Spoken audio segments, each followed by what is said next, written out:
लेखिका ने बताया कि जब बर्फ़ पेड़ों पर दिखी उन्हें या पहाड़ों पर दिखी कि कहीं वह पाउडर की तरह दिख रही थी, कहीं साबुन के झाग की तरह दिखाई दे रही थी, तब एकाएक जितेन ने पूछा, कैसा लग रहा है? अर्थात वातावरण कैसा लग रहा है या प्राकृतिक सुंदरता कैसी लग रही है? तब लेखिका ने जवाब दिया, राम रोचो, रोचो अच्छा है। वह उछल पड़ा, अर्थात तो उसे बड़ी खुशी हुई। अरे, यह नेपाली बोली कहाँ से सीखी?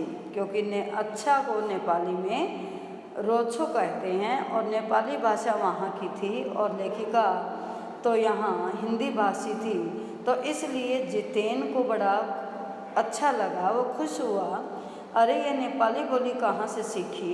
अपनी भाषा के गर्व से उसकी आंखें चमक उठी, चेहरा इतराने लगा और तभी किसी चमत्कार की तरह हल्की हल्की बर्फ एकदम महीन महीन मोती की तरह, महीन महीन छोटी छोटी मोती की तरह गिरने लगी। अर्थात एक तरफ तो जितेन ने जब लेखिका से नेपाली भाषा सुनी तो वह खुश था और दूसरी तरफ बर्फ भी धीरे धीरे छोटी छोटी गिरने लगी। तिमरो माया सेंधे मलाई सता ऊँच, तुम्हारा प्यार मुझे सदैव रुलाता है।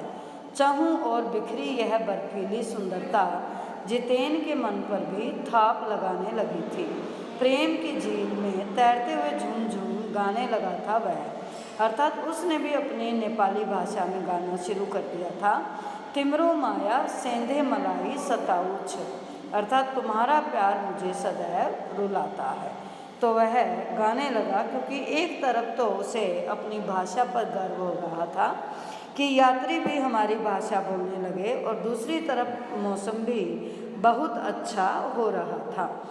हम सभी सैलानी अब जीप से उतरकर बर्फ़ पर कूदने लगे थे, अर्थात सभी यात्री बर्फ़ पर खेलने लगे। यहाँ बर्फ़ सर्वाधिक थी, सबसे अधिक बर्फ़ लेखिका ने यहीं देखी थी। घुटनों तक नरम नरम बर्फ़, क्योंकि अभी अभी ताज़ा ताज़ा बर्फ़ गिर रही थी, तो बड़ी नरम नरम बर्फ़ थी और घुटनों तक फैली हुई थी। ऊपर आसमान और बर्फ़ से ढके पहाड़ एक हो रहे थे।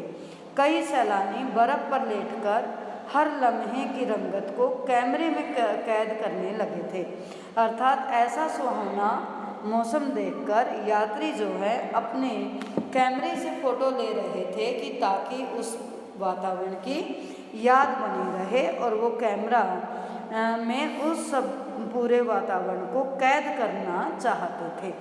लेकिन यहाँ लेखिका ने बताया है कि जो साहित्यकार होते हैं वे कैमरे में प्राकृतिक सौंदर्य को कैद नहीं करते, बल्कि वो अपने अंदर ही उस पूरे सौंदर्य को समा लेते हैं, पूर्ण रूप से उस सौंदर्य में डूब जाते हैं, उस सौंदर्य का आनंद लेते हैं, ताकि महानगरों में जाकर या ताकि अपने घर जाकर या जब भी उनका आंतरिक मन उन्हें सचेत करता है तब वे उस वातावरण को लेकर अपना साहित्य, अपनी रचनाएं लिखते हैं। तो यहाँ पर लेखिका ने उसी सौंदर्य का वर्णन किया है कि सभी सैलानी यात्री जो है बर्फ़ में कूद रहे थे, खेल रहे थे और खेलते खेलते जो हैं वो अपने कैमरे से उस पूरे दृश्य की तस्वीर कैद कर रहे थे, क्योंकि ऊपर आसमान और बर्फ़ से ढके पहाड़ एक हो रहे थे। बड़ा सुंदर दृश्य था।